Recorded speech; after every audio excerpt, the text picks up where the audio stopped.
When you look at Baylor, a bubble team, we're here in Central Texas. A lot of people are honed in on this tournament to see how they can do and improve their standing to get in to the tournament. Where do you have the Bears right now? They probably got to get to the Big 12 final to get to the bubble talk, and then automatic bid might have to be the rate. This Iowa State series loss this weekend really hurt them. They were on the cusp.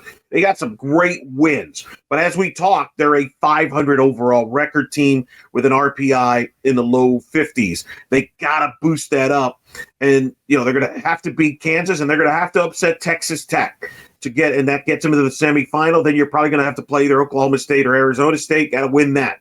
That's how you get yourself in that large spot, I think, is to get to the Big 12 final. But the fact, Pete, that we're even having this conversation, considering the injuries that Baylor has had this year, is pretty remarkable. I mean, I think Glenn Morris basically had to depend on Lily Walker. I feel like every time I tune into Baylor, she's pitching.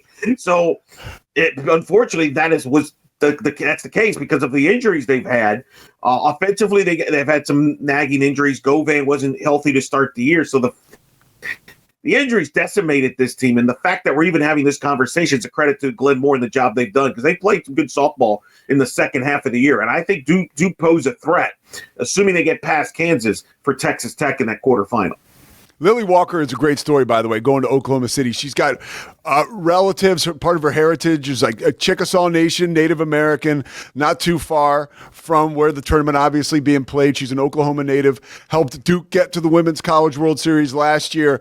I like her odds, and I love how you mentioned that. Baylor's got to beat Kansas, and then they'll have to beat Texas Tech. But as far as being ready for this moment, they've got the woman in the circle to turn the keys over to that can hopefully turn in a couple big-time performances.